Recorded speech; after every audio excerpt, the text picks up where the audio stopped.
దేవునికి స్తోత్రములు. సహోదరులందరికీ వందనములు. మనం ప్రార్థన చేసుకొని వాక్య భాగంలోకి వెళ్ళిపోదామండి. ప్రార్థన. మమ్మల్ని మిక్కిలిగా ప్రేమించిన మా ప్రియ పరలోకపు తండ్రి, మీ ఘనమైన ఉన్నతమైన మహోన్నతమైన నామానికి కృతజ్ఞతాస్తుతులు స్తోత్రాలు చెల్లిస్తున్నాం. అవును దేవా, ఇప్పటి వరకు మీ కృపాసనంలో మమ్మల్ని భద్రపరిచి కాచి కాపాడిన దానికి మీకే కృతజ్ఞతాస్తుతులు స్తోత్రాలు. తండ్రి, మీరు మాకు అనుగ్రహించిన పరిశుద్ధ గ్రంథంలో నుంచి దేవా కొన్ని వాక్యాలు మేము పరిశీలిస్తుండగా మీ ఆత్మజ్ఞానాన్ని అనుగ్రహించండి. ఆత్మ సంబంధమైన సంగతులు ఆత్మ సంబంధమైన సంగతులతో సరిచూసుకున్నట్టు కృప చూపించి ప్రతి విషయం ద్వారా మీకే ఘనత మహిమ ప్రభావాలు పొందుకోమని ముందున్న సమయం అంతా మీ చేతులకు అప్పచెప్తే ఈ ప్రార్థన మీ ప్రియకుమారుడు మా ప్రభును రక్షకుడైన యేసుక్రీస్తు వారి పరిశుద్ధమైన నామంలో ప్రార్థన అడిగి వేడుకుంటున్నాను. పరలోకమందున మా కన్న తండ్రి, ఆమెన్. ప్రభు నందు ప్రియ పరిశుద్ధ దేవుని కుమారులారా, దేవుని కుమార్తెలారా, మీ అందరికీ మన ప్రభును రక్షకుడైన యేసుక్రీస్తు వారి పరిశుద్ధమైన నామంలో వందనములు, శుభములు. అదేవిధంగా ఫేస్బుక్ లైవ్ ద్వారా కానీ యూట్యూబ్ ఛానల్ ద్వారా కానీ వీక్షిస్తున్న నా ఆత్మీయ సహోదరులందరికీ మళ్ళొకసారి యేసుక్రీస్తు నామములో హృదయపూర్వక వందనములు. తండ్రి అయిన దేవునికి కృతజ్ఞతాస్తుతులు, స్తోత్రములు. మరి సహోదరులందరూ ఆనందంగా సంతోషంగా ఉన్నారా?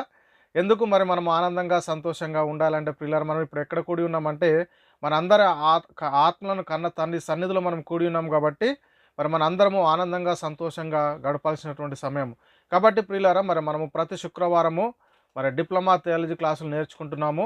మరి గత వారంలో కూడా ప్రియులారా మనము 25వ క్లాసు అంటే 25వ క్లాస్గా మనం నేర్చుకున్నాము. మరి ఈరోజు కూడా మరి 26వ క్లాసు నేర్చుకుని దేవుని నామాన్ని మహిమపరుద్దాం. అయితే ప్రియులారా, మనం గత వారంలో మరి శోధింప సౌఖ్యం కానీ క్రీస్తు ఐశ్వర్యాన్ని గురించి మనము పరిశీలన చేసాం. ఈరోజు కూడా మరి సువార్త అంటే మన అంశం ఏంటంటే ఈరోజు సువార్త శోధింప సౌఖ్యం కానీ క్రీస్తు ఐశ్వర్యాన్ని గురించి మనం ఈరోజు నేర్చుకోవడానికి ప్రయత్నించాం. అసలు ఏంటి సువార్త, మరి శోధింప సౌఖ్యం కానీ క్రీస్తు ఐశ్వర్యం ఎట్లా, మరి ఈ సువార్తలో క్రీస్తు ఐశ్వర్యం ఎలా ఉంది అనేది మనం దాన్ని తెలుసుకొని మరి మన ఆత్మీయ స్థితిని బలపరచుకోవడానికి మనం ప్రయత్నం చేద్దాం. అయితే ప్రియులారా, ఇక్కడ మనం మొదట గ్రహించినట్టయితే మరి క్రైస్తవులైనటువంటి మనము మనలో క్రైస్తవులైనటువంటి మనం ఎవరమైతే ఉన్నామో మన దగ్గర ప్రతి ఒక్కరి దగ్గర బైబిల్ గ్రంథం ఉంది. మరి ఆ బైబిల్ గ్రంథంలో మనం అనుసరించి జీవించాల్సినటువంటి చట్టము మరి ఉంది. మరి మనం అనుసరించి జీవించాల్సినటువంటి చట్టం ఎక్కడ ఉంది అనేది కూడా మనం మొట్టమొదట గ్రహించుకోవాల్సినటువంటి అవసరం ఎంతైనా ఉంది. ఎక్కడ ఉందంటే ప్రియులారా, అపోస్తల కార్యం నుండి యూదా పత్రిక వరకు నేడు క్రీస్తు సంఘం అనుసరించి జీవించవలసినటువంటి చట్టము మన చేతిలో ఉన్నటువంటి బైబిల్ గ్రంథంలో ఉంది. బైబిల్ అంతా నేడు క్రైస్తవులు అనుసరించడానికి కాదు, కానీ ఏదైతే నేడు క్రైస్తవులు అనుసరించాల్సినటువంటి చట్టం ఉందో అదే అపోస్తల కార్యం నుండి యూదా పత్రిక వరకు అని మనం మొట్టమొదట గ్రహించుకోవాలి. అయితే ప్రియులారా, ఈ మన దగ్గర ఉన్నటువంటి సువార్త యొక్క విలువను మనం గుర్తించగలిగామా? ఈ సువార్త యొక్క మహిమను మనం గుర్తించగలిగామా? మరి ఈ సువార్త యొక్క మహదేశ్వర్యాన్ని మరి మనం ఎప్పుడైనా గుర్తించగలిగామా లేదా అనేది ఒకసారి మనల్ని మనమే మరి పరిశీలన చేసుకోవాల్సిన అవసరము ఎంతైనా ఉంది. ప్రియ సహోదరి, ప్రియ సహోదరుడా, ఇది మన ముందున్నటువంటి ప్రశ్న. మరి మనం సువార్త యొక్క మహిమను కానీ, దాని ఔన్నత్యాన్ని కానీ, సువార్త యొక్క క్రీస్తు ఐశ్వర్యాన్ని కానీ, క్రీస్తు మహదేశ్వర్యాన్ని కానీ మరి మనం గుర్తించామా లేదా అనేది ఒకసారి మనల్ని మనమే పరిశీలన చేసుకోవాల్సిన అవసరము ఎంతైనా ఉంది. ప్రియులారా, మనం వాక్యాన్ని చదువుకొని ముందుకు కొనసాగుదాం. ఎఫెసీయులకు రాసిన పత్రిక 3వ అధ్యాయము మనం 8 నుంచి 11 వచనాలు మనం పరిశీలిస్తే ప్రియులారా, పరలోకంలో ప్రధానులకును అధికారులకును సంఘం ద్వారా తన యొక్క నానా విధమైన జ్ఞానం ఇప్పుడు తెలియజేయవాలని ఉద్దేశించాడు. ఎవరు? దేవుడి గురించి దేవుడు చెప్తూ ఉన్నాడు. ఈ మాటలు మనకు ఏం చెప్తున్నాడు అంటే, పరలోకంలో ప్రధానులకును అధికారులకును సంఘం ద్వారా తన యొక్క నానా విధమైనటువంటి జ్ఞానము మరి మనకు తెలియజేయాలని ఉద్దేశించాడు. అంటే దేవుడు ప్రభు అయిన యేసుక్రీస్తునందు చేసినటువంటి ఈ నిత్య సంకల్పము అని మనం మొట్టమొదట గ్రహించుకోవాలి ఏంటి అనేది. అయితే ప్రియులు, ఇక్కడ మరి శోధింప సౌఖ్యం కానీ క్రీస్తు ఐశ్వర్యం అన్యజనుల్లో ప్రకటించుటకు అపోస్తులైన పౌలు గారు ఎఫెసీయులకు రాసిన ఈ మూడో పత్రిక ఎఫెసీయులకు రాసిన పత్రిక 3వ అధ్యాయము 8 నుంచి 11 వచనాల్లో ఈ మాటలు రాయబడి ఉన్నాయి. అయితే ప్రియులారా, మనం చాలా జాగ్రత్తగా మనం పరిశీలన చేసుకుంటే ఈ శోధింప సౌఖ్యం కానీ క్రీస్తు ఐశ్వర్యం ఏంటి, మరి ఇది అన్యజనుల్లో ప్రకటిస్తున్నా అంటున్నాడు. అంటే ఈ సువార్త శోధింప సత్యం కానీ క్రీస్తు ఐశ్వర్యం అట. ఎలా ఏంటి అనేది మనం మొట్టమొదట గ్రహించుకోవడానికి ప్రయత్నం చేద్దాం. అయితే ప్రియులారా, ఇక్కడ మనం పరిశీలన చేస్తే 11వ వచనంలో కూడా చూద్దాం. సమస్తమును సృష్టించిన దేవుని యందు పూర్వకాలం నుండి మరుగై ఉన్న మర్మమును గూర్చిన ఏర్పాటు ఎట్టిదో అందరికీ తేటపరచబడుటకును పరిశుద్ధులందరిలో అత్యల్పుడైన నాకు ఈ కృప అనుగ్రహించను అని ఇక్కడ చెప్తున్నటువంటి మాట. అయితే ప్రియులు, ఇక్కడ ఏంటంట, సమస్తము సృష్టించిన దేవుని యందు పూర్వకాలం నుండి మరుగై ఉన్నటువంటి మర్మాన్ని నేను తెలియజేస్తా ఉన్నాను అంటున్నాడు. అయితే ఈ పూర్వకాలం నుండి మరుగై ఉన్నటువంటి మర్మం ఏమిటి? ఈ సువార్త శోధింప సౌఖ్యం కానీ క్రీస్తు ఐశ్వర్యం ఏంటి, క్రీస్తు మహదేశ్వర్యం ఎట్లా అనేది ఇది మనం మొట్టమొదట గ్రహించుకోవడానికి మనం ప్రయత్నం చేద్దాం ప్రియులారా. అయితే ఒక వస్తువు యొక్క విలువ అంటే మనం ఈ సువార్త శోధింప సౌఖ్యం కానీ క్రీస్తు ఐశ్వర్యం క్రీస్తు మహదేశ్వర్యాన్ని మనము తెలుసుకోవాలి అని అంటే మొట్టమొదట మనకి ఏం అర్థం కావాలంటే ఒక వస్తువు యొక్క విలువ మనకు అర్థం కావాలి. అప్పుడే ప్రియులారా దాన్ని మనం భద్రపరుచుకునేటటువంటి పరిస్థితి ఉంటుంది. అయితే ఈ లోక సంబంధంగా మనం పరిశీలన చేస్తే బంగారం కానీ మరి వెండి కానీ డబ్బు కానీ మనం ఎక్కడ దాస్తామంటే మనకు తెలుసు. ఎందుకు అంటే అది విలువైనదని మనకు తెలుసు కాబట్టి దాన్ని ఎక్కడ దాస్తామంటే మనం బీరువాలో పెట్టి ఆ బీరువాలో లాకర్ ఉంటుంది. ఆ లాకర్లో పెట్టి తాళాలేసి భద్రంగా మరి దాచిపెట్టుకునేటటువంటి పరిస్థితిని మనం చూస్తూ ఉన్నాం.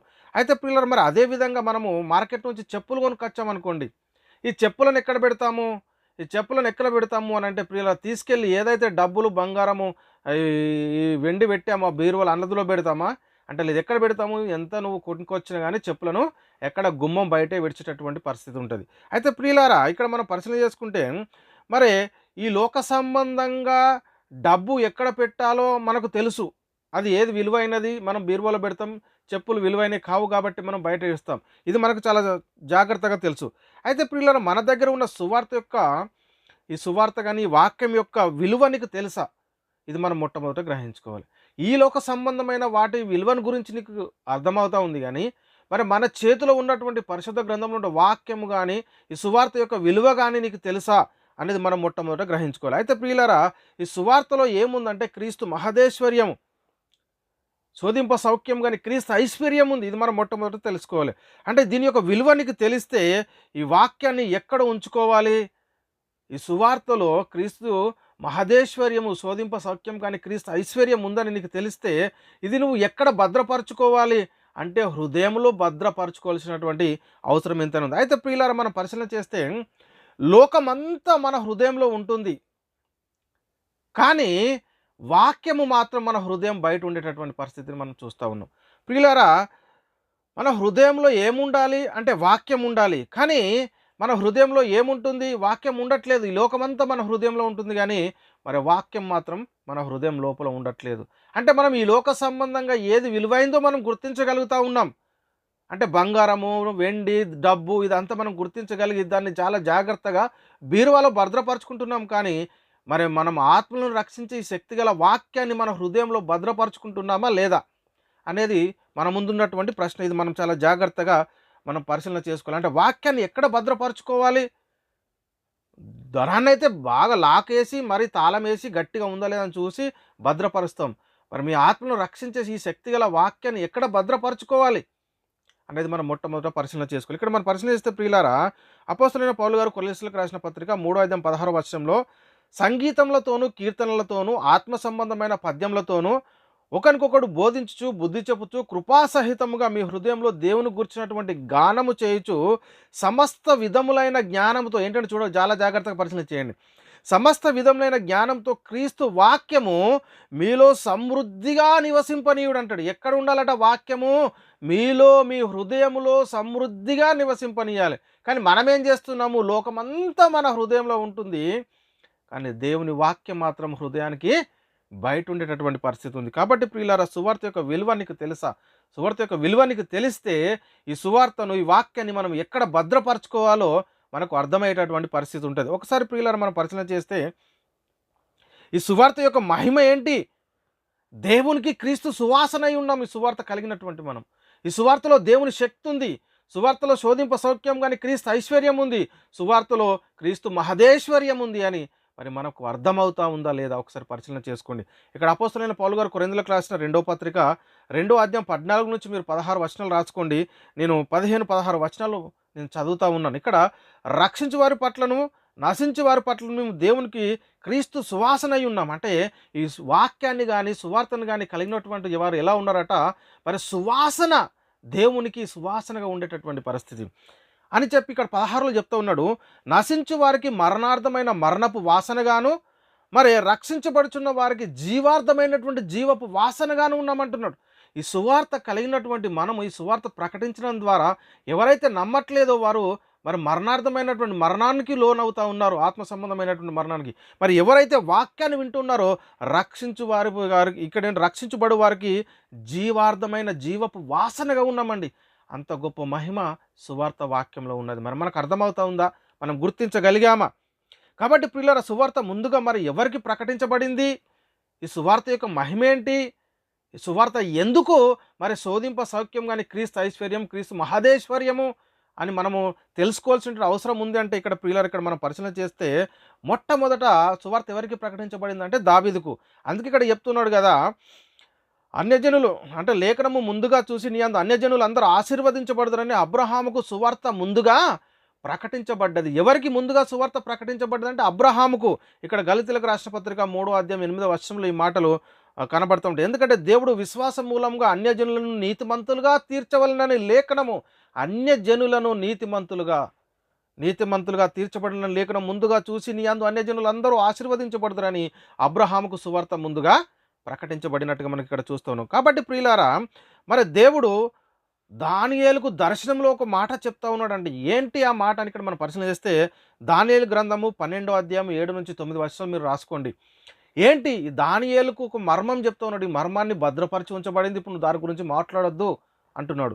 దానియేలు గ్రంథము 12:7-9 మీరు రాసుకోండి. నేను 8-9 చదువుతా ఉన్నాను.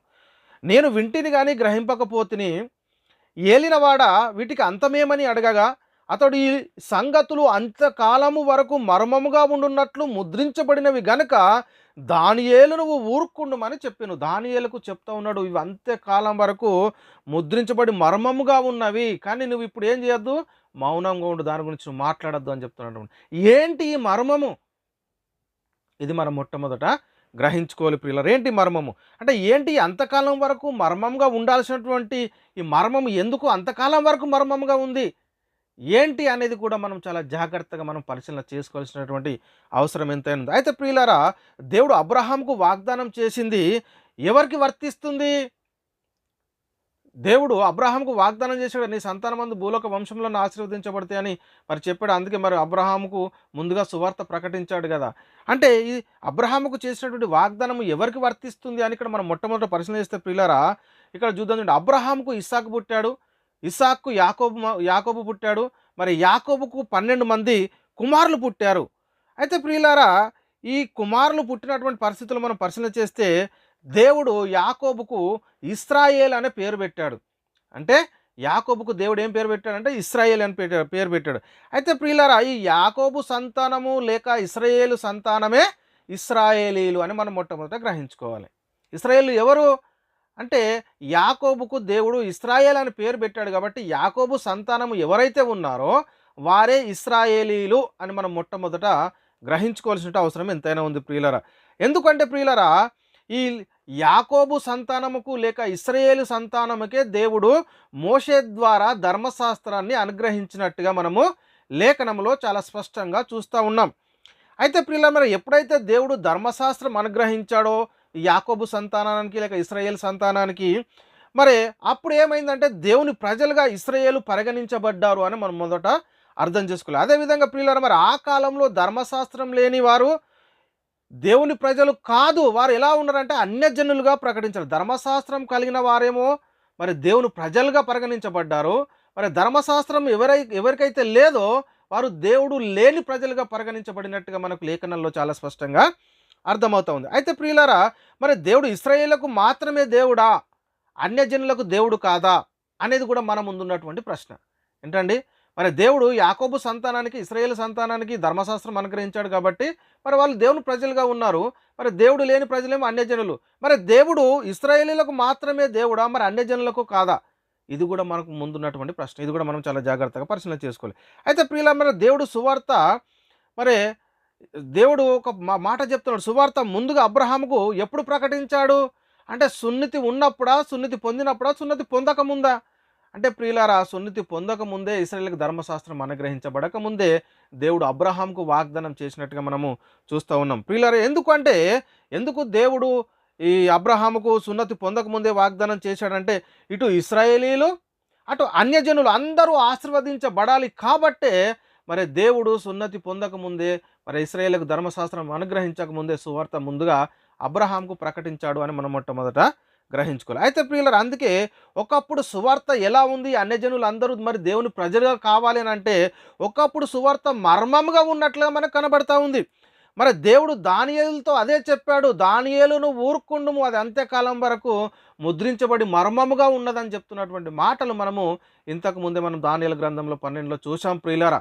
కాబట్టి చాలా జాగ్రత్తగా మనం పరిశీలన చేసుకోవాల్సినటువంటి అవసరం ఎంతైనా ఉంది. అయితే మరి ప్రియులారా, మరి మరణము ఎప్పుడు ఈ ఈ మర్మము ఏదైతే దేవుడు దానియేలుకు ఏదైతే భద్రపరిచి ఉంచాడో, ఏదో ముద్రించి ఉంచాడో, అది అంత్యకాలం మట్టుకు మర్మంగా ఉండాలన్నాడో, మరి మర్మం ఎప్పుడు బయలుపరచబడింది అంటే ఇది మనం చాలా జాగ్రత్తగా పరిశీలన చేసుకోవాలి. ఎప్పుడు బయలుపరచబడింది ఆ మర్మము అంటే ప్రియులారా, ఎప్పుడైతే దేవుడు తన సొంత కుమారుని మన పాపాల నిమిత్తం ఈ లోకానికి పంపించాడో, ఈ లోకానికి వచ్చినటువంటి యేసుక్రీస్తు వారు మన కోసం తన్ను తాను బలిగా అర్పణగా అప్పగించుకొని మరి ఎప్పుడైతే సిలువలో మృతి పొంది మరి సమాధి చేయబడి లేఖనముల ప్రకారము మూడో దినమున తిరిగి లేచి పరలోకానికి వెళ్ళి పరలోకంలో ఉన్నటువంటి పరిశుద్ధాత్మని లోకానికి పంపించడం ద్వారా ఈ లోకంలో ఉన్నటువంటి అపోస్తులు పరిశుద్ధాత్మను పొందుకొని పరిశుద్ధాత్మ ద్వారా ఏదైతే పరిచర్య జరిగిస్తున్నారో, ఏదైతే వాక్యం ప్రకటిస్తున్నారో, అదే మరుగై ఉన్నటువంటి ఆ మర్మాన్ని వీళ్ళు చెప్తున్నటువంటి ప్రశ్న.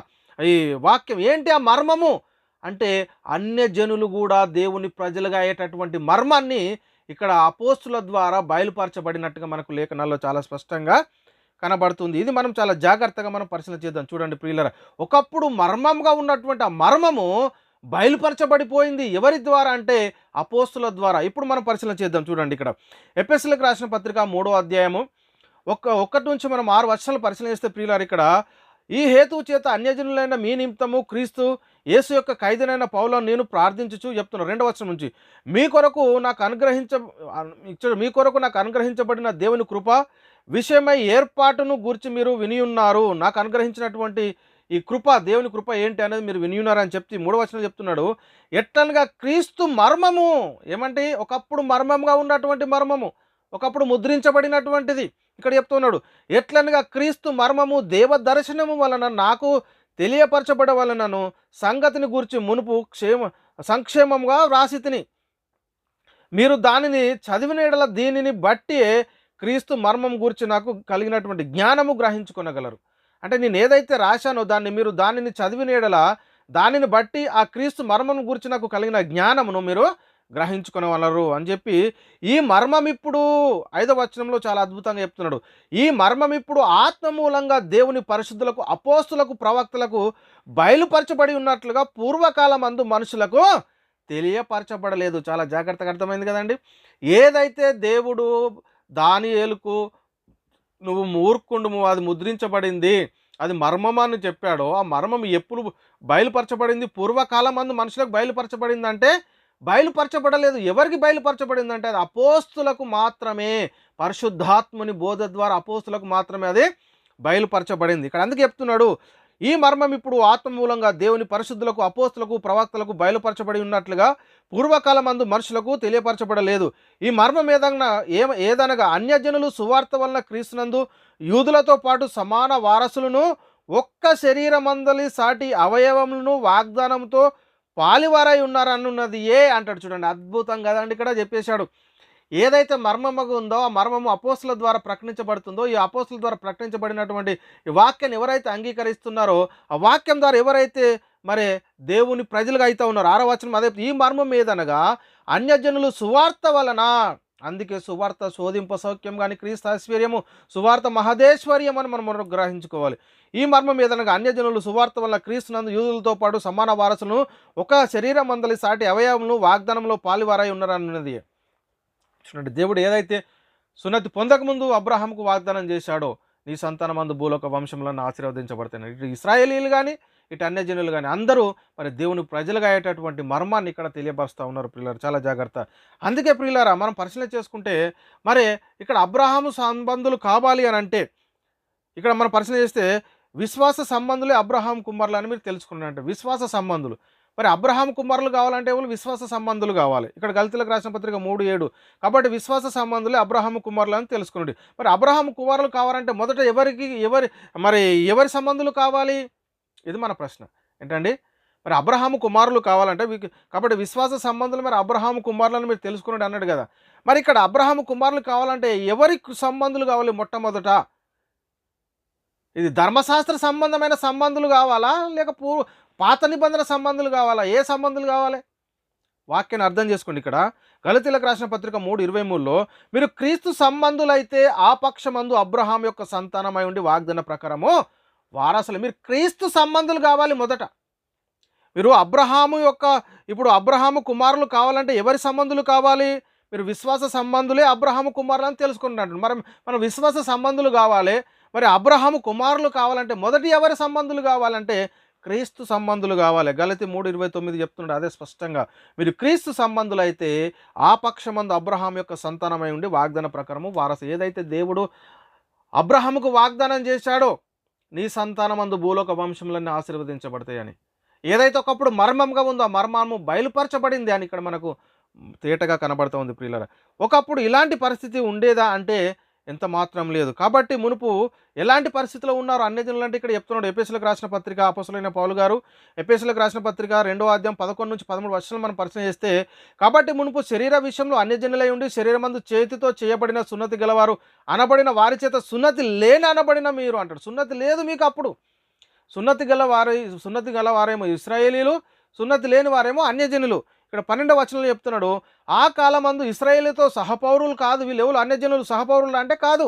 ఆ కాలమందు ఇశ్రాయేలుతో సహపౌరులు కాక పరదేశులను, వాగ్దాన నిబంధనలు లేని పరజనులను, నిరీక్షణ లేని వారును, లోకమందు దేవుడు లేని వారై ఉన్నారు. ధర్మశాస్త్రం ఎప్పుడైతే అనుగ్రహించబడిందో అప్పుడు దేవుని ప్రజలు దేవుని లేని ప్రజలుగా విభజించినట్టుగా మనకి ఇక్కడ కనబడతా ఉంది.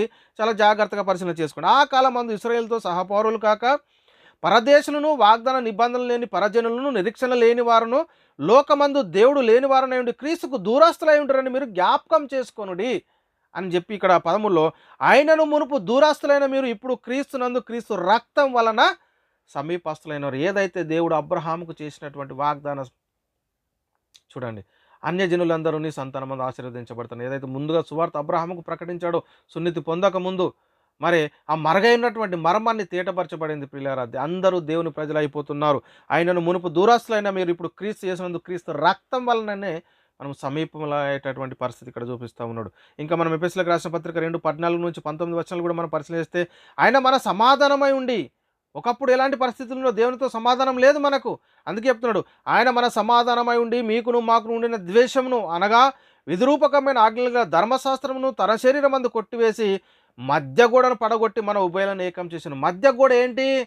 ఇటు దేవుని ప్రజలకును దేవుని లేని ప్రజలకు మధ్య గోడ ఏంటంటే ధర్మశాస్త్రము. ఈ ధర్మశాస్త్రాన్ని పడగొట్టాడు. ఇట్లు సంధి చేయొచ్చు ఇద్దరిని తన యందు ఒక నూతన పురుషునిగా సృష్టించి తన శిలువ వలన ద్వేషమును సంహరించి దాని ద్వారా వీరిద్దరిని ఏక శరీరంగా చేసి దేవునితో సమాధానపరచవలనని ఇలాగు చేసిన గనుక ఆయననే మనకు సమాధానకారకుడై ఉన్నాడు. చూడండి ప్రియులారా, ఎంతటి గొప్ప మహిమని తన శిలువ చేత ఆ ద్వేషంను ఏదైతే అన్యజనులు దేవుని ప్రజలుగా ఉన్నారో వారందరిని ఒకటి చేశాడు ప్రియులారా. తన శిలువ వలన ద్వేషం సంహరించి దాని ద్వారా వీరిద్దరిని ఏక శరీరంగా చేసి దేవునితో సమాధాన పరిశోధనను ఇలాగ చేసిన కనుక ఆయన మనకు సమాధానకారకుడే. మర్మంగా ఉన్నటువంటి మర్మము శోధింప సౌఖ్యం కానీ క్రీస్తు ఐశ్వర్యం అదే, క్రీస్తు మహదేశ్వర్యం అదే. ఇది మనం మొట్టమొదట గ్రహించుకోవాలి ప్రియులారా. మరియు ఆయన వచ్చి దూరస్తులైన మీకును సమీపస్తులైన వారికి సమాధాన సువార్తను ప్రకటించాడు. ఆయన ద్వారానే మనం ఉభయంలో ఒక్క ఆత్మయందు తండ్రి సన్నిధికి మనం చేరగలుగుతున్నాం. ఒక ఆత్మయందు ఆయన ద్వారానే మనం ఉభయం ఒక్క ఆత్మయందు తండ్రి సన్నిధికి చేరగలుగుతున్నాము. కాబట్టి మీరిక మీదట ఎలా ఉందట పరిస్థితి? మీరిక మీదట పరజనులను పరదేశులై ఉండక పరిశుద్ధులతో ఏక పట్టణస్థులను దేవుని ఇంటివారై ఉన్నారు. ఇప్పుడు మనం ఎలాంటి పరిస్థితిలో ఉన్నామంటే దేవుని ఇంటివారము, పరదేశులము కాదు ఇప్పుడు. కాబట్టి మీరిక మీద పరజనులను పరదేశులై ఉండక, ఒకప్పుడు పరదేశులుగా ఉండే పరజనులుగా ఉండే దేవుని లేని వారుగా ఉండే, ఇప్పుడు మరి పరిశుద్ధులతో ఏక పట్టణస్థులు దేవుని ఇంటి వారు క్రీస్తు రక్తంలో ఎవరైతే కడగబడతా ఉన్నారో అని మనం మొట్టమొదట గ్రహించుకోవాలి. కాబట్టి ప్రియులారా, ఇప్పుడున్న పరిస్థితుల్లో మర్మం అనేది ఓపెన్ అయిపోయింది, సువార్త ప్రకటించబడింది. ఒకప్పుడు ఇది మర్మంగా ఉండే, ఇప్పుడు ఏమైపోయిందంటే బయలుపరచబడిందని మనం దీన్ని బట్టి అర్థం చేసుకోవాలి. కాబట్టి ఇప్పుడు ఏదైతే సువార్త ప్రకటించబడుతుందో అదే క్రీస్తు మహదేశ్వర్యం, శోధింప సౌఖ్యం కానీ క్రీస్తు ఐశ్వర్యము.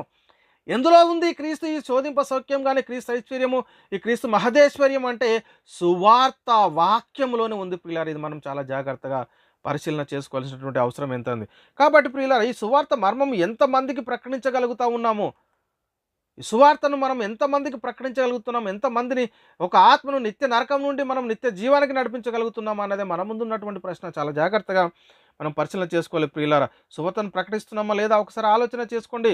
మరి నీకు తెలిసి ఉన్నటువంటి సువార్తను మరి నీ దగ్గరే మరి మరుగు చేస్తావు, నీ దగ్గరే మరి భద్రపరుస్తా ఉన్నావా? ఒకసారి ఆలోచన చేయి. ఎలాంటి పరిస్థితిలో ఉన్నావు? ప్రియులారా, మనిషి ఈ లోకంలో ఉన్న ప్రతి దానికి విలువ రేటు కడతా ఉన్నాడు. కానీ ఈ లోకంలో ప్రతి దాని యొక్క విలువను గుర్తించగలుగుతా ఉన్నాడు. ప్రతి దానికి విలువ కడతా ఉన్నాడు, రేటు కడతా ఉన్నాడు, మరి విలువను గుర్తించగలుగుతా ఉన్నాడు. తాను ధరించుకున్న శరీరానికి, శరీర అవయవాలకు కూడా ఈరోజు విలువ ఉన్నటువంటి పరిస్థితిని, విలువ కడుతున్నటువంటి పరిస్థితిని మనము చూస్తూ ఉన్నాం. అయితే ప్రియులారా, మరి ప్రాముఖ్యమైనది నేను అనే ఆత్మకు ఈ నువ్వు విలువ కట్టగలవా ఈ లోక సంబంధమైనటువంటి ధనముతోని? ఒకసారి పరిశీలన చేసుకోవాల్సినటువంటి అవసరం ఎంతైనా ఉంది ప్రియులారా. ఈ ఆత్మ ఈ లోక సంబంధమైనది కాదు. ఈ లోక సంబంధమైనది అయిన ధనంతో ఈ ఆత్మకు మనం విలువ కట్టగలమంటే ఎంత మాత్రం కట్టలేము. ఎందుకంటే ఈ లోకమంతా సంపాదించుకొని తన ప్రాణం పోడగొట్టుకుంటే మనకి ఏమి లాభము? ఏమి కూడా లాభం లేదు. నిత్య నరకానికి వెళ్ళేటటువంటి పరిస్థితి ఉంటుంది. కాబట్టి ప్రియులారా, ఒక ఆత్మకు ఉన్న విలువ ఈ లోకాన్నంతా పోగేసిన ఒక ఆత్మకు మరి తన గోటి మందం కూడా సరిపోయేటటువంటి పరిస్థితి లేదు అని మనం మొట్టమొదట గ్రహించుకోవాలి. అందుకే ప్రియులారా, లేఖనాలు సెలవిస్తూ ఉన్నాయి, మీరు విలువ పెట్టి కొనబడిన వారు గనుక మనుషులకు దాసులు కావద్దు అని చెప్తున్నారు. మనం విలువ పెట్టి కొనబడిన వారం, ఈ లోక సంబంధమైన డబ్బు పెట్టి కాదు. ఇది మనం మొట్టమొదట గ్రహించుకోవాలి. అపోస్తలుడైన పౌలు గారు కొరింథీయులకు రాసిన మొదటి పత్రిక 7:23 మీరు విలువ పెట్టి కొనబడిన వారు కనుక మనుషులకు దాసులు కావద్దు అంటున్నాడు. మనం విలువ పెట్టి కొనబడిన వారం. అదేవిధంగా ప్రియులారా, ఇంకా మనం పరిశీలన చేస్తే పేతురు గారు రాసిన మొదటి పత్రిక 1:18-19 అద్భుతమైనటువంటి మాటలు రాయబడ్డాయి. మనం దేని బట్టి కొనబడిన వారము అంటే, పితృ పారంపరమైన మీ వ్యర్థ ప్రవర్తన విడిచిపెట్టినట్లుగా వెండి బంగారంల వంటి క్షయవస్తుల చేత మీరు విమోచింపబడలేదు. వెండి బంగారంల వంటి క్షయవస్తుల చేత మీరు విమోచింపబడలేదు అని చెప్పి ఇక్కడ 19 చెప్తున్నాడు. అమూల్యమైన రక్తం చేత అనగా నిర్దోషమును నిష్కలంకమును గొర్రెపిల్ల వంటి క్రీస్తు రక్తం చేత విమోచింపబడతారని మీరు ఎరుగుదురు కదా అంటాడు. అంటే మనం అమూల్యమైన రక్తం చేత అనగా నిర్దోషమును నిష్కలంకమును మరి గొర్రెపిల్ల వంటి క్రీస్తు రక్తం చేతనే విమోచింపబడ్డాము, కానీ ఈ లోక సంబంధమైన వెండి బంగారంల వంటి ఈ క్షయవస్తువుల చేత కాదు అని మనం మొట్టమొదట గ్రహించుకోవాల్సిన అవసరం ఎంత. కాబట్టి ఈ సువార్తను ఎక్కడ భద్రపరచుకోవాలి? మనము హృదయంలో ప్రియులారా, హృదయంలో. కాబట్టి ప్రియులారా, ఇప్పుడున్న పరిస్థితుల్లో మన ఆత్మను రక్షించే శక్తి దేనిలో ఉందంటే సువార్తలో ఉంది. మరి ఎప్పుడైనా నువ్వు గుర్తించగలిగావా సువార్త శక్తి? కాబట్టి ప్రియులారా, ఈ లోకంలో ప్రతి దానికి విలువ కడుతున్నావు, కానీ నీ ఆత్మకు విలువ నీకు తెలుసా? ఈ లోకంలో నువ్వు ఈ లోకంతో నీ ఆత్మ విలువను, నీ ఆత్మను రక్షించుకోగలవా? ఒకసారి పరిశీలన చేసుకో. ఈ లోక సంబంధంగా ఒక బిచ్చగాడికి తన తన విలువ తెలుసా అంటే, నాకేం లేదండి, నేను బిచ్చగాడినండి అని చెప్తున్నటువంటి పరిస్థితి. తన విలువను తెలిసినప్పుడు అతడు అబ్బా నేను ఇంత విలువనా అని తెలుసు. ఎలా తెలుసుకున్నాడు విలువ అంటే, ఒక వ్యక్తి అడుగుతా ఉన్నాడు. ఒక వ్యక్తిని అడుగుతున్నాడు, అయ్యా నాకేం లేదు, నేను బీదవాడానంటే ఆ వ్యక్తి చెప్తున్నాడు, నువ్వు కలిగినటువంటి శరీరానికి ఉన్న విలువ, నిన్న ఉన్న ఆత్మ యొక్క విలువ ఏంటి ఒకసారి నువ్వు పరిశీలన చేసుకొని. నువ్వేం లేదంటున్నావు కదా, నీ కన్నుకు గింత విలువ ఉంది, నీ చేయికి ఇంత విలువ ఉంది, నీ కాలుకి ఇంత విలువ ఉంది, అవన్నీ ఇస్తావా? నీకు గింత ఇస్తా అంటే నేను ఇయ్యను. మరి ఏం లేదంటున్నావు, నువ్వు ఇన్ని లక్షలకు ఇన్ని కోట్లకు నువ్వు విలువ చేస్తున్నావు కదా, నీ యొక్క విలువ నీకు తెలియట్లేదు అని చెప్పగానే అతను ఎక్కడైతే చెట్టు కింద పడుకుంటాడో అక్కడ నుండి ఆ రోజు నుంచి అక్కడ పడుకునేటటువంటి పరిస్థితి లేదు. కాబట్టి ప్రియులారా, మరి మనమై ఉన్న ఆత్మ యొక్క విలువ నీకు తెలుసా? ఈ విలువను నువ్వు ఎప్పుడైనా గుర్తించగలిగావా? ఈ విలువను గుర్తిస్తే ఈ విలువ ఎలా దొరుకుతుంది అంటే, మనము అంటే ఇక్కడ చెప్తూ నిర్దోషమును నిష్కలంకమును మరి గొర్రెపిల్ల వంటి క్రీస్తు రక్తం చేత మనం విమోచింపబడుతున్నాం ప్రియులారా. ఈ లోకంలో ఏది కూడా మన ఆత్మను విమోచించేటటువంటి పరిస్థితి లేదు, ఒక క్రీస్తు రక్తం తప్ప. కాబట్టి ప్రియులారా, ఇక్కడ మనం పరిశీలన చేసుకుంటే అపోస్తలుడైన పౌలు గారు తిమోతికి రాసిన 2వ పత్రిక 1:10 క్రీస్తు యేసును మన రక్షకుని ప్రత్యక్షత వలన బయలుపరచబడిన తన కృపను బట్టి మనల్ని రక్షించి పరిశుద్ధమైన పిలుపుతో ఆయన మనల్ని పిలిచిన క్రీస్తు యేసు మరణమును నిరార్థకం చేసి జీవమును అక్షయతను సువార్త వలన వెలుగులోనికి తీసుకొచ్చాడు ప్రియులారా. అక్షయతను, జీవమును ఆయన మృతుల నుండి తిరిగి వేయడం వల్ల జీవము అక్షయత సువార్త వలన మరి వెలుగులోనికి వచ్చినటువంటి పరిస్థితి. సువార్తలోనే శోధింప సౌఖ్యం కానీ క్రీస్తు ఐశ్వర్యము, క్రీస్తు మహదేశ్వర్యం ఉన్నదని మరి మనం ఎప్పుడు గుర్తించగలుగుతాం? ఒకసారి పరిశీలన చేసుకోండి. నిత్య నరకాలకు వెళ్ళినటువంటి ఒక ఆత్మను నిత్య జీవానికి నడిపించేదే ఈ సువార్త వాక్యము అని మొట్టమొదట మనం గ్రహించుకోవాలి ప్రియులారా. ఇంక ఎఫెసీయులకు రాసిన పత్రిక 1:7 దేవుని కృపా మహదేశ్వర్యం బట్టి ఆ ప్రియుని యందు ఆయన రక్తం వల్ల మనకు విమోచనం, అనగా మన అపరాధంలోకి క్షమాపణ మనకు కలుగుతున్నది ప్రియులారా. ఏంటంటే ఇక్కడ చెప్పండి, చాలా స్పష్టంగా చెప్తా ఉన్నాడు, దేవుని కృపా మహదేశ్వర్యము. ఏంటి దేవుని కృపా మహదేశ్వర్యము అంటే, ఆ ప్రియుని యందు ఆయన రక్తం వల్ల మనకు విమోచనము, అనగా మన అపరాధములకు క్షమాపణ కలుగుతున్నదని మనం మొట్టమొదట గ్రహించుకోవాల్సిన అవసరం ఎంతైనా ఉంది ప్రియులారా. ఎఫెసీయులకు రాసిన పత్రిక 2:6 క్రీస్తు యేసునందు ఆయన మనకు చేసిన ఉపకారం ద్వారా అత్యధికమైన తన కృప మహదేశ్వర్యము రాబో యుగములో కనపరచు నిమిత్తము క్రీస్తు యేసునందు మనల్ని ఆయనతో కూడా లేపి పరలోకమందు ఆయనతో కూడా కూర్చోబెట్టను. ఏంటి సువార్త? ఏంటి సువార్త అంటే, అత్యధికమైన తన కృప మహదేశ్వర్యము, సువార్త యొక్క శోధింప సౌఖ్యం కానీ క్రీస్తు ఐశ్వర్యాన్ని మనం ఎప్పుడైనా గుర్తించగలిగామా? మన ఆత్మలను రక్షించే శక్తి గల వాక్యాన్ని మనం ఎప్పుడైనా గుర్తించగలిగామా లేదా? ఈ లోకాన్ని సంపాదించుకోవడం, ఈ లోకమంతా మన హృదయంలో ఉంటుంది గానీ, మరి దేవుని వాక్యము మన హృదయంలో ఉండేటటువంటి పరిస్థితి లేదు. కాబట్టి ప్రియులారా, ఇప్పుడు వాక్యం ఎక్కడ ఉండాలంటే, ఇక్కడ చాలా స్పష్టంగా చెప్తా ఉన్నాడు రోమీయులకు రాసిన పత్రిక అపోస్తలుడైన పౌలు గారు 10:8 నుంచి మనం 13 వచనాలు మనం పరిశీలిస్తే ప్రియులారా, అదేమని చెప్తున్నది, వాక్యము నీ యొద్దను నీ నోటను నీ హృదయంలో ఉండాలి. ఎక్కడ ఉండాలి వాక్యము? నీ హృదయంలో ఉంటే నీ నోరు మాట్లాడుతుంది. అందుకే చెప్తున్నాడు ఇక్కడ, వాక్యము నీ యొద్దను నీ నోటను నీ హృదయంలో ఉన్నది, అది మేము ప్రకటించు విశ్వాస వాక్యమే. ఏంటి, మన హృదయంలో మన నోట్లో ఉన్నది ఏంటి? విశ్వాస వాక్యము నీ హృదయంలో ఉండాలి. శోధింప సత్యం కానీ క్రీస్తు ఐశ్వర్యము క్రీస్తు మహదేశ్వర్యము ఎక్కడ ఉండాలంటే నీ హృదయంలో ఉండాలి. అదే మనగా యేసు ప్రభువాన్ని నీ నోటితో ఒప్పుకొని దేవుడు మృతుల నుండి ఆయన లేపనని హృదయమందు విశ్వసించిన నీవు రక్షించబడతావు. నువ్వేమని ఒప్పుకోలేనేడు అంటే, యేసు ప్రభువాన్ని నీ నోటితో ఒప్పుకోవాలి, దేవుడు మృతుల నుండి ఆయన లేపనని నీ హృదయమందు విశ్వసించిన ఎడల నువ్వు రక్షించబడేటటువంటి పరిస్థితి. అదేవిధంగా ప్రియులారా, ఏలైనా నువ్వు నీతి కలిగినట్లు మనుషుడు హృదయంలో విశ్వసించును, రక్షణ కలిగినట్లు నోటితో, హృదయంలో ఉండాలి వాక్యము, నోటితో ఒప్పుకోవాలి. ఈరోజు ప్రియులారా, వాక్యం ఎక్కడ ఉంటుంది? లోకమంతా హృదయంలో ఉంటుంది. వాక్యం మాత్రము హృదయం వెలుపల ఉండేటటువంటి పరిస్థితిని మనం చూస్తూ ఉన్నాం. ఏమనగా, ఆయన యందు విశ్వాసం ఉంచి వాడెవడు సిగ్గుపడని లేఖనం చెప్పుచున్నది. ఆయన విశ్వాసం ఉంచితే సిగ్గుపడం ప్రియులారా. యూదులని గ్రీకు దేశస్థులని భేదం లేదు, ఒక్క ప్రభు అందరికీ ప్రభు అయి ఉండి తనకు ప్రార్థన చేయవారు అందరి ఏడల కృప చూపుటకు ఐశ్వర్యవంతుడై ఉన్నాడు. ఎందుకనగా ప్రభు నామం బట్టి ప్రార్థన చేయవాడు ఎవడో రక్షించబడును. ఇది మనం మొట్టమొదట గ్రహించుకోవాల్సిన అవసరం. సువార్తలు ఎంత దేవుని శక్తి, దేవుని మహాదేశ్వర్యము, శోధింప సౌఖ్యం కానీ క్రీస్తు ఐశ్వర్యం మనకున్నది ప్రియులారా.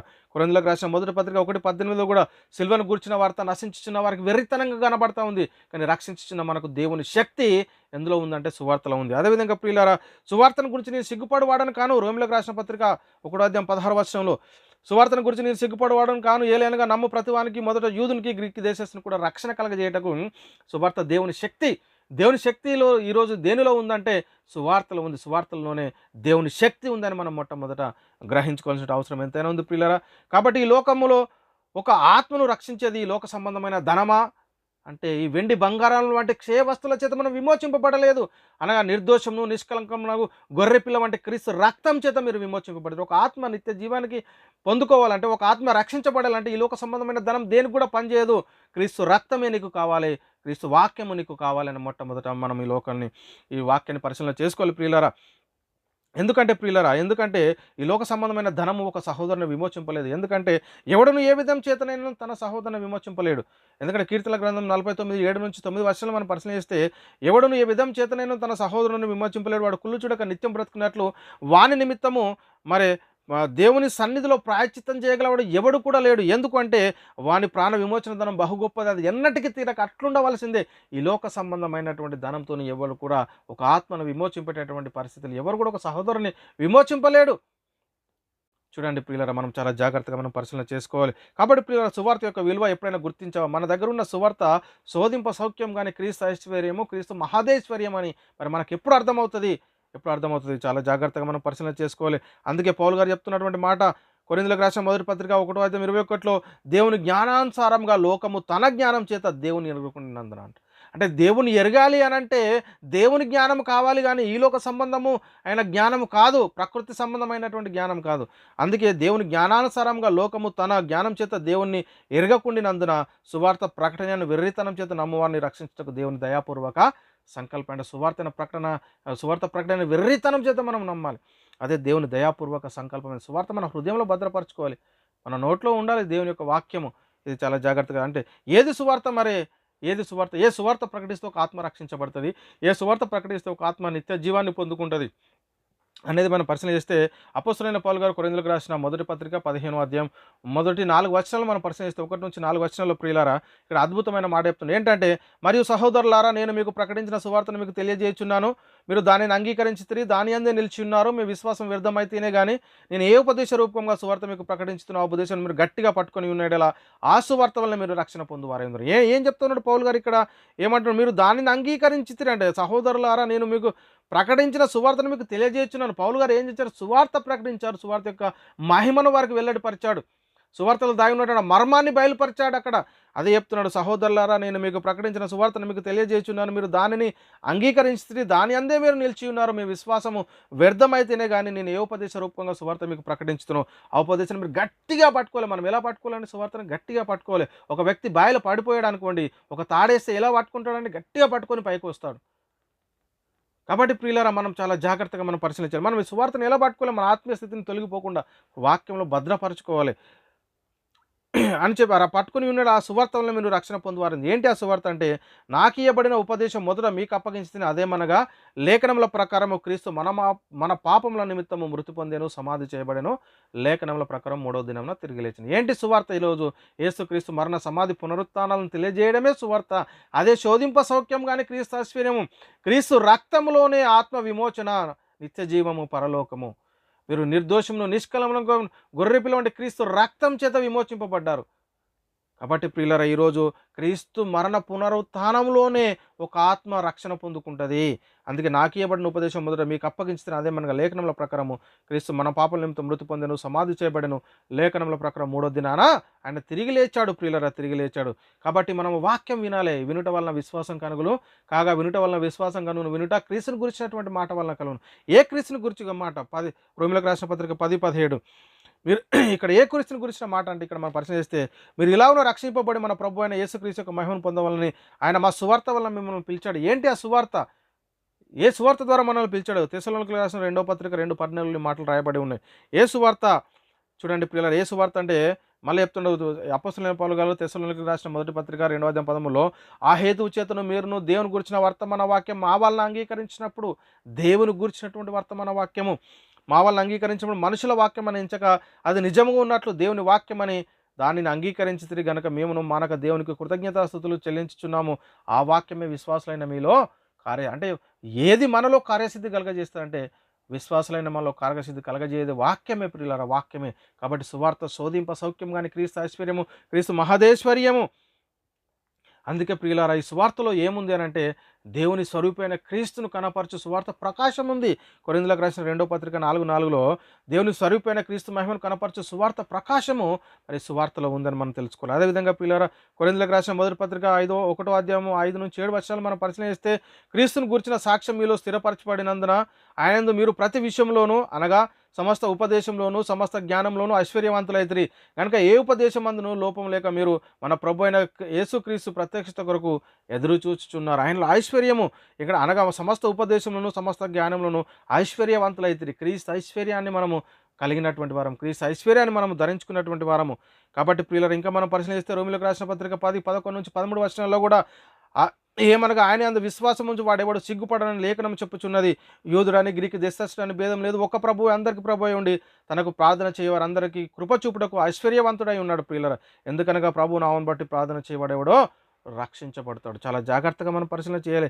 ఎందుకనగా ఆయన విశ్వాసం ఉంచి వాడెవడు సిగ్గుపడడని మరి లేఖనం చెప్పుచున్నది. ఒకసారి ఆలోచన చేయండి ప్రియులారా. సువార్త ప్రకటించేటటువంటి వారి యొక్క పరిస్థితి ఎలా ఉందంటే, ఇక్కడ మనం పరిశీలన చేస్తే, ఇక్కడ మేము కొరింథీయులకు రాసిన 2వ పత్రిక 6-9-10 వచనాలు మనం పరిశీలన చేస్తే ప్రియులారా, 6వ అధ్యాయం 9-10 వచనాలు, మేము మోసగారమైనట్లుండి సత్యవంతులము తెలియబడిన వారమైనట్లుండి బాగా తెలియబడిన వారము చనిపోవచ్చున్న వారమైనట్లుండి ఇదిగో బ్రతుకుచున్న వారము శిక్షించబడిన వారమైనట్లుండి చంపబడిన వారము దుఃఖపడిన వారమైనట్లుండి ఎల్లప్పుడూ సంతోషించు వారము దరిద్రమైనట్టు అనేకులకు ఐశ్వర్యం కలిగించే వారము ఏమీ లేని వారమైనటువంటి సమస్తం కలిగి అంటే మన దగ్గర ఉన్నటువంటి క్రీస్తు ఐశ్వర్యంని ప్రకటించాలి అన్య జనులలో. అదే చెప్తున్నారు, సువార్త శోధింప సౌఖ్యం కానీ క్రీస్తు ఐశ్వర్యము. ఎందుకంటే దరిద్రమైనట్టుండి అనేకులకు ఐశ్వర్యాన్ని కలిగించే వారం ఏంటి? ఏమీ లేని వారమైనటువంటి సమస్తం కలిగినటువంటి సువార్త యొక్క మహిమను మనం కలిగినటువంటి వారం. సువార్త శోధింప సౌఖ్యం కానీ ఐశ్వర్యము, సువార్త దేవుని మహదేశ్వర్యము అని మనం మొట్టమొదట గ్రహించుకోవాలి. ఫిలిప్పీయులకు రాసిన పత్రిక 4వ అధ్యాయం 19వ వచనంలో, కాగా దేవుడు తన ఐశ్వర్యం చొప్పున యేసుక్రీస్తునందు మహిమలో మీ ప్రతి అవసరమును తీరుస్తాడు. ప్రియులారా మన ప్రతి అవసరాన్ని దేవుడు తీరుస్తాడు. కాబట్టి మనమేం చేయాలి అనేది మొట్టమొదట గ్రహించుకోవాలి. కాబట్టి ప్రియులారా నేడు క్రీస్తుని గురించినటువంటి సువాసనను ప్రకటించాలి, క్రీస్తు వాక్యాన్ని ప్రకటించాలి.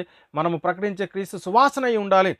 కాబట్టి క్రీస్తు ఐశ్వర్యాన్ని మనం ప్రకటించాలి, క్రీస్తు మహదేశ్వర్యాన్ని మనము ప్రకటించాలి. ఒక ఆత్మను నిత్య నరకం నుండి రక్షించే శక్తి దేనిలో ఉందంటే సువార్తలో ఉంది. సువార్త శోధింప సౌఖ్యం గాని క్రీస్తు ఐశ్వర్యం అని మనం మొట్టమొదట గ్రహించుకోవాల్సిన అవసరం ఎంతైనా ఉంది. కాబట్టి ప్రియులారా, నేడు ఎవరైతే యేసుక్రీస్తు దేవుని కుమారుడు, యేసుక్రీస్తు ప్రభు, యేసుక్రీస్తు రక్షకుడు, యేసుక్రీస్తు ద్వారా పాపక్షమాపణ, రక్షణ, నిత్యజీవము, పరలోకమని నమ్మి విశ్వసించి మారుమనసు పొంది పశ్చాత్తాపడి యేసుక్రీస్తు నామములో బాప్తిసం తీసుకొని సంఘంలో చేర్చబడిన వారి యొక్క మహిమ ఏంటి అనేది ఒకసారి మనం మొట్టమొదట పరిశీలన చేసుకోవాల్సిన అవసరమే. వాళ్ళు శోధింప సౌఖ్యం కానీ క్రీస్తు ఐశ్వర్యాన్ని కలిగినటువంటి వారు, ఆత్మ సంబంధమైనటువంటి ప్రతి ఆశీర్వాదాన్ని పొందుకున్నటువంటి వారు, దేవుని కుమారత్వాన్ని కలిగినటువంటి వారు, ఎంత గొప్ప ఐశ్వర్యాన్ని కలిగిన వారు ఒకసారి పరిశీలన చేసుకోండి. క్రీస్తు మహాదేశ్వర్యాన్ని కలిగినటువంటి వారు శోధింప సౌఖ్యం కానీ క్రీస్తు ఐశ్వర్యాన్ని, దేవుని కుమారత్వాన్ని, పరలోక పౌరసత్వాన్ని సంపాదించుకున్నటువంటి వారని మనం మొట్టమొదట గ్రహించుకోవాలి. ఈ శక్తి ఎందులో ఉంది?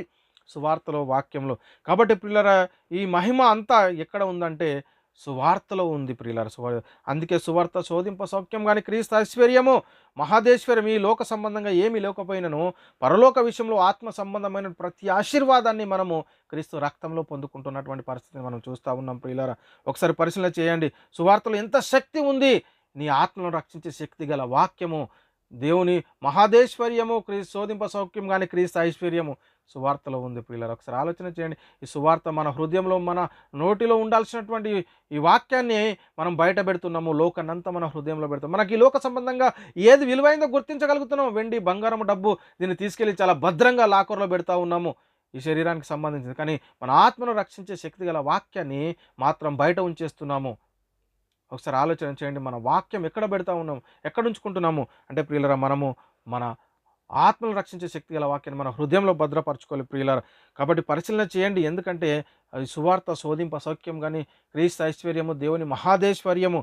కాబట్టి ప్రియులారా, మన ఆత్మలను రక్షించుకుందాము. ఎందుకంటే ఇక నుంచి అయినా సువార్తకు లోబడదాము, సువార్తను ఆ యొక్క శక్తిని మనం గ్రహిస్తాము. మన ఆత్మను రక్షించే శక్తి ఎందులో ఉందంటే సువార్తలు ఉంది. అది ఏ సువార్త అంటే యేసుక్రీస్తు మరణ, సమాధి, పునరుత్థానాలను తెలియజేసేది.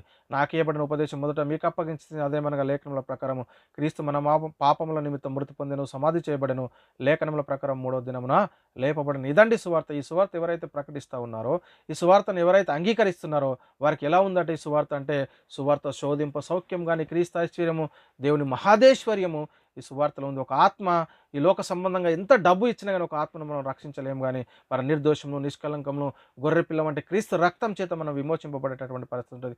కాబట్టి ఆలోచన చేయండి, అర్థం చేసుకోండి, సత్యాన్ని గ్రహించి ఇకనైనా సువార్తకు లోబడి మన ఆత్మను రక్షించుకొని మరి ఈ శోధింప సౌఖ్యం కానీ క్రీస్తు ఐశ్వర్యాన్ని, ఈ పరలోక పౌరసత్వాన్ని, దేవుని కుమారత్వాన్ని పొందుకుంటాం. అట్టి కృప దేవుడు మీ అందరికీ అనుగ్రహించును గాక. చెప్పబడినటువంటి వాక్యము మన అందరి హృదయంలో నీరు కట్టి ఫలింపజేయును గాక. సహోదరులారా, మేము ప్రకటిస్తున్న ప్రతి ఒక్క ప్రసంగం యూట్యూబ్ ఛానల్ అప్లోడ్ చేయబడుతుంది. యూట్యూబ్ చర్చిలో బైబిల్ విజ్డమ్ అకాడమీ బెహ్రన్, అదేవిధంగా BW అకాడమీ మీరు టైప్ చేసినట్టయితే మేము మాట్లాడిన ప్రతి ప్రసంగం మీరు వినవచ్చు. మీరు కూడా మా పరిచర్యలో పాలిభాగస్తులు కాగలరంటే మీరు చేయవలసిందల్లా ఒకటి, మీ అనుదిన ప్రార్థనలో దేవుని సన్నిధిలో మా పరిచర్య నిమిత్తం మీరు జ్ఞాపకం చేసుకోవడం ద్వారా మీరు కూడా మా పరిచర్యలో పాలిభాగస్తులు కాగలరు. దేవుడు మిమ్మల్ని దీవించి ఆశీర్వదించును గాక. ఆమెన్. అందరికీ వందనములు. దేవునికి స్తోత్రములు.